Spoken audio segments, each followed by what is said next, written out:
Black Mirror recently dropped its latest season on Netflix, and boy, oh gee golly was I excited. My partner and I sat down with, medium expectations because the last few seasons have been a bit of a mixed bag. But after the first episode, we were like, holy shit, I hope the rest of these episodes are this good. And honestly, yeah, every single episode of Black Mirror season 7, well, maybe except for one, but that's just my subjective opinion. And my least favorite episode is many others' favorite. So there you go.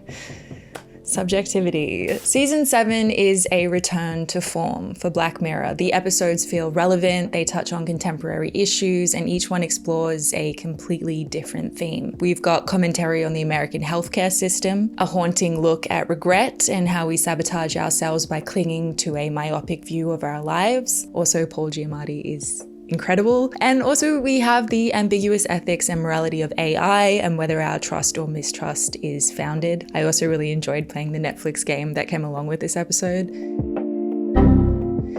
Yeah, that was cool. But today I want to do a deep dive into one episode in particular, my personal favorite of the season, which is Bête Noire. From a filmmaking perspective, it's practically perfect. Every line of dialogue, every character, the structure, the payoffs, all were on point, all were interconnected. The main theme that has everyone talking is, of course, gaslighting, not just in the story itself, but in the way the episode messes with the viewer. You might have heard that there are 2 versions of the episode out there, which led people to get into debates, both self-assured in their version of reality, just like the experience of being gaslit. I also think it's important to note that the term gaslighting has kind of been hijacked by the internet. It often gets thrown around to describe basic lying, but this episode does a brilliant job of showing the difference between lying, bending the truth, and true psychological gaslighting, the kind that erodes your sense of reality and sanity. It also depicts the importance of objective truth. There will be spoilers. So the episode begins with Maria getting her boyfriend to try one of the new flavors she's created. It's a miso chocolate flavor, and the boyfriend clearly does not like it at all, but he pretends to spare her feelings. This is not gaslighting, this is a little white lie. And then on the other hand, one of her co-workers seems to actually genuinely enjoy it, so they have different personal tastes. So in order to find whether on average people might like it and whether it's worth putting out as a product, they run a taste test, a sort of focus group. This moment becomes a metaphor for how subjective truth can differ from objective truth. Chocolate itself is neither disgusting or delicious. It's personal taste, much like how I love Vegemite, yum yum yum yum, but a lot of people find it disgusting. Neither of these opinions is more correct or more true than the other. Just as they're about to start the taste test, Verity comes in and Maria's like, oh, I know her. Verity sits down. Unfortunately for Maria, on average, the group does not like her chocolate very much. One guy even calls it rank. But then Verity speaks up and manages to steer the group toward her version of reality. Her subjective opinion that the chocolate is delicious and has a flavor that really grows on you becomes the shared opinion of the group. In a sense, her subjective truth became objective truth. After this positive turn of events, Maria's co-worker turns to her and says, "Thank God for Verity," which with consideration of the definition of Verity also reads as, "Thank God for objective truth." When Maria and Verity meet in the bathroom, Verity mentions that she's going to be applying for a job opening, something that Maria insists isn't real because she would know. Later, Maria discovers that Verity was actually objectively correct. There is a job opening on the website, but somehow that still feels wrong as Maria wasn't made aware of this opening and she thinks there's no real need for a new staff member. Later, when Maria vents to her boyfriend after work, she comes across as paranoid and even mean. She refers to Verity as a freak from high school, someone that nobody liked and who'd spent all her time in the computer lab. She also mentions there was a horrible rumor that went around school where Verity blew the science teacher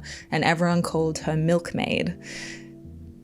So at this point, Maria definitely seems unlikable to me. She's coming across as though she was a bit of a bully in high school. And there hasn't been any classic, save the cat moment to make us like her as an audience, which if you don't know, a save the cat moment is a film trope where you have the main character do something nice, like save a cat or give a homeless person change or whatever, to get the audience on their side, regardless of their other faults, especially if they have a lot of other faults. This episode doesn't do that, and I found myself really disliking her for a while, which I think was on purpose. While we're talking about film tropes, if you go back to the beginning of the episode, there's another classic trope called a Chekhov's gun. Maria asks about the nuts in a chocolate she samples as she's severely allergic, and as her EpiPen is across the room, an allergic reaction could be life-threatening. So this is a little seemingly throwaway moment, but it actually sets up a potential third act threat. And it does come back,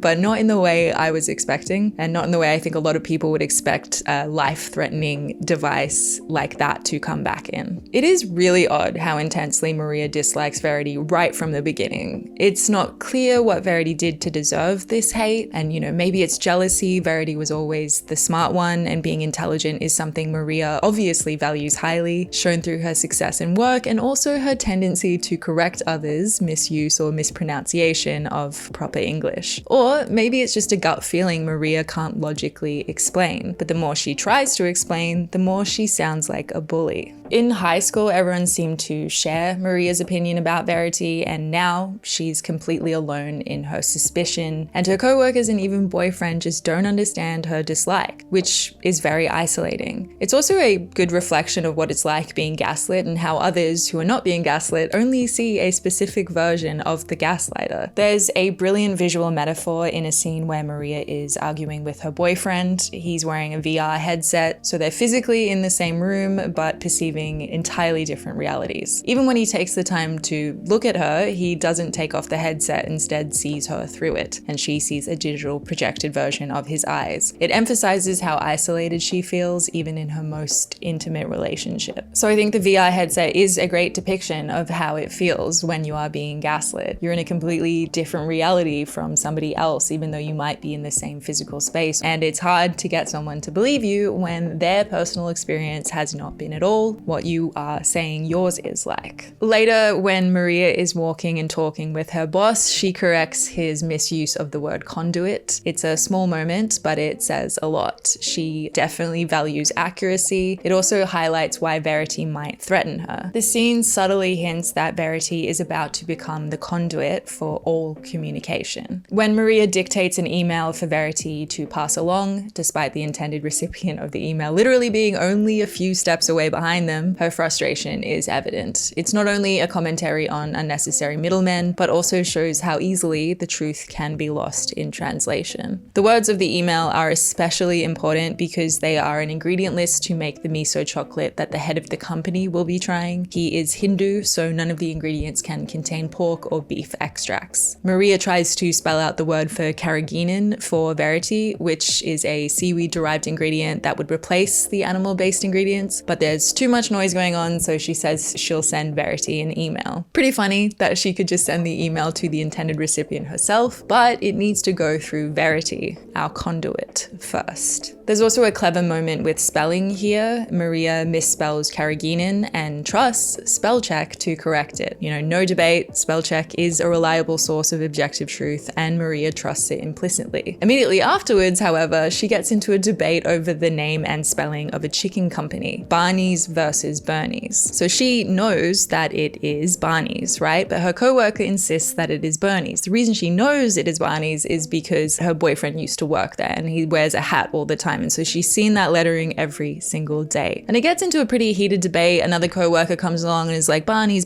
does it really matter? And it's like, well, yeah, it does. Because it's not just about chicken. It's about what's real. Gaslighting is knowing what's real but having someone else insist on a false reality. Made only worse when others start to go along with that false reality. So when she Googles it and finds out that her coworker is actually correct and she is the one that is wrong, she's unable to accept this. And this is a sort of life-shattering moment. How could that be true? Like, she knows 100% that she was correct about this, but for some reason she is objectively wrong. Also, how annoying to not have that small satisfaction of proving a confidently wrong man is indeed wrong. This moment is also the scene that will be different for viewers depending on which episode they received in their Netflix. Some will have Barney's be the originally correct spelling, and others will have Bernie's being the first spelling we see on the hat at the beginning. It's a good marketing technique on the part of Netflix because this was something that was talked about in articles and discussed online, but it also plays really well into the theme of gaslighting, having a debate with a friend who is insisting on a different version of reality than what you know to be true. So then Maria tries to get her version of reality verified by her boyfriend, but he also now remembers it having always been Bernie's rather than Barney's. He also brings up the idea of the Mandela effect, which is an interesting phenomenon named after Nelson Mandela, if you can believe that, because many people remember him dying in prison, but in reality he got out of prison and lived until 2013. The boyfriend also mentions another famous Mandela effect, which is that a lot of people remember the Monopoly man having a monocle, but apparently he never has. The tension increases in Maria and her boyfriend's relationship when he implies that her problem with Verity is that she is feeling threatened, rather than any real weirdness going on. Maria looks through her high school photos and messages an old friend Natalie, who might be able to verify her icky feeling about Verity, but the message is left on read. Now we have the scene where the boss of the company, Mr. Ditter, is set to try one of Maria's new chocolates. I might be reading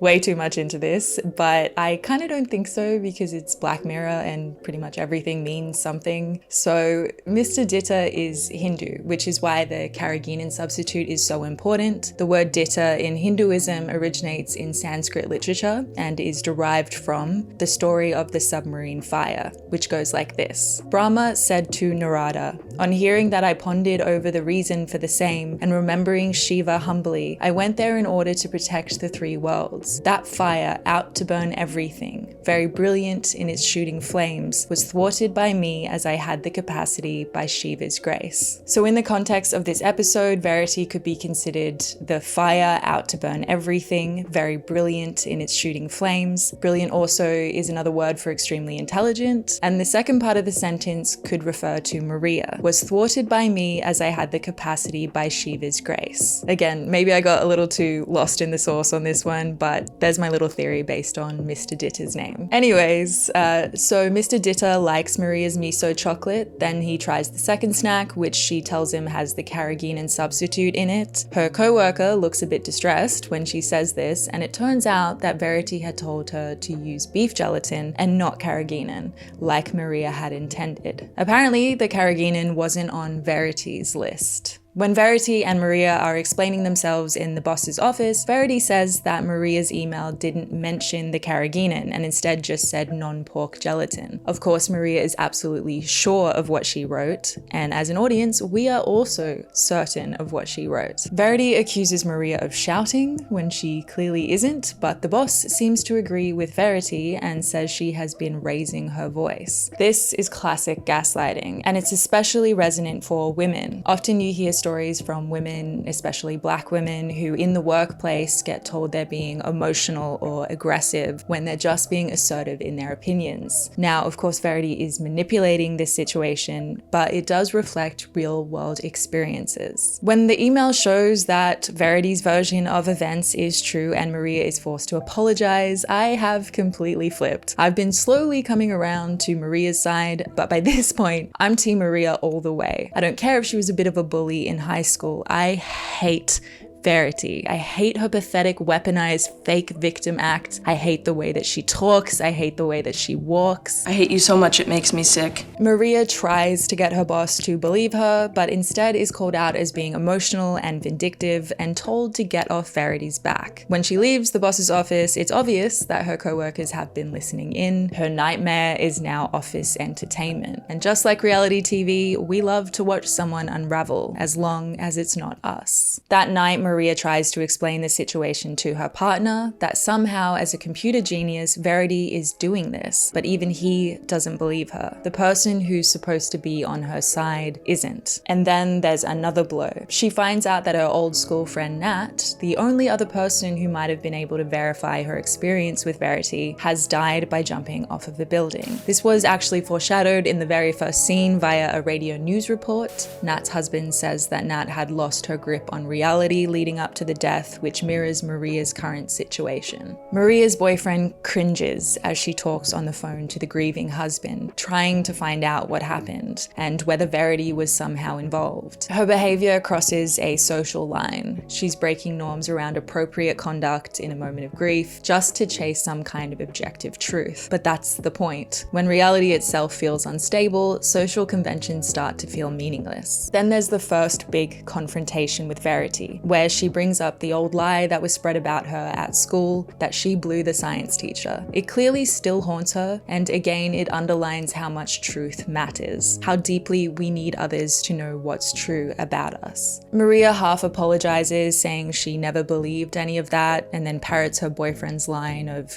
kids can be awful, and offers a vague sorry that Verity thanks her for. And it's the right thing to say, but the apology doesn't undo the harm the lie caused. It's easy to apologize when you're not the one who lived through the consequences. Verity evidently doesn't accept Maria's olive branch and then sculls their co-worker's almond milk in front of her. This almond milk has had a little B-plot throughout the episode. The co-worker has been annoyed because someone else has been drinking it without asking. When the co-worker comes in and picks up the empty carton and demands answers, the office turns to Maria. Maria tells them it was Verity, but then Verity stands up and blames her. Maria says she couldn't have because of her well-known nut allergy, and the boss says they can just review the CCTV footage. It's here that Maria fully realizes the scale of what she's up against. Verity doesn't just manipulate people or computers, she manipulates reality itself. This is also when Maria notices that Verity touches the pendant on her necklace whenever she lies to construct a reality based on her will.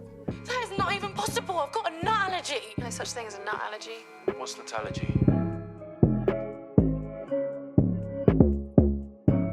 Maria is fired, and Verity is so far successful in ruining her life by manipulating reality.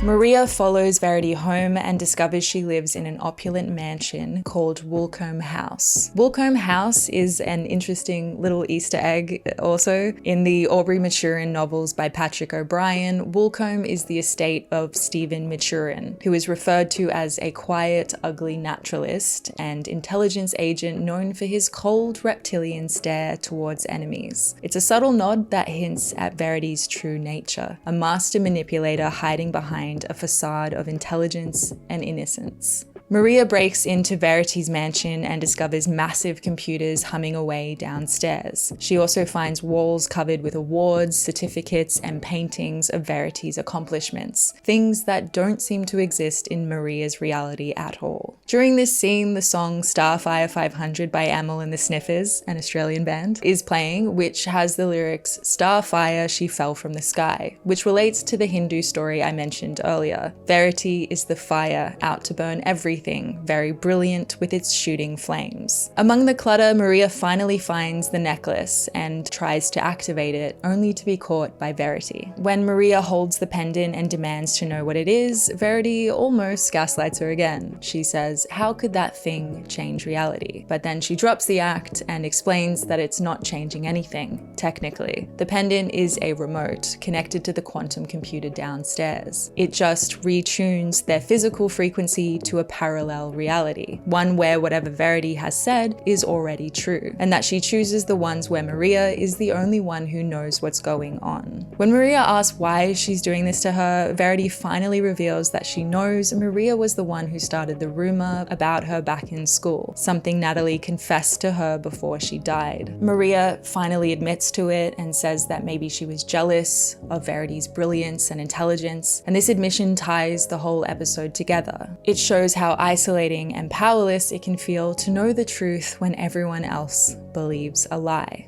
In a sense, Verity has given Maria the experience that she had when she was in school. There's a fight and a struggle for the pendant, but Verity comes out on top, once again manipulating reality to make it so that Maria seems like an unhinged psycho who broke into her house with a knife. The cops show up, and just when all seems lost, Maria steals one of the cops' guns, shoots Verity, and manages to use Verity's fingerprint to make the pendant work for her. She then makes it so the cops think Verity shot herself and that they also worship her. fire because she is the goddess of the universe. And so, that fire out to burn everything, very brilliant with its shooting flames, was thwarted by Maria, as she had the capacity by Shiva's grace.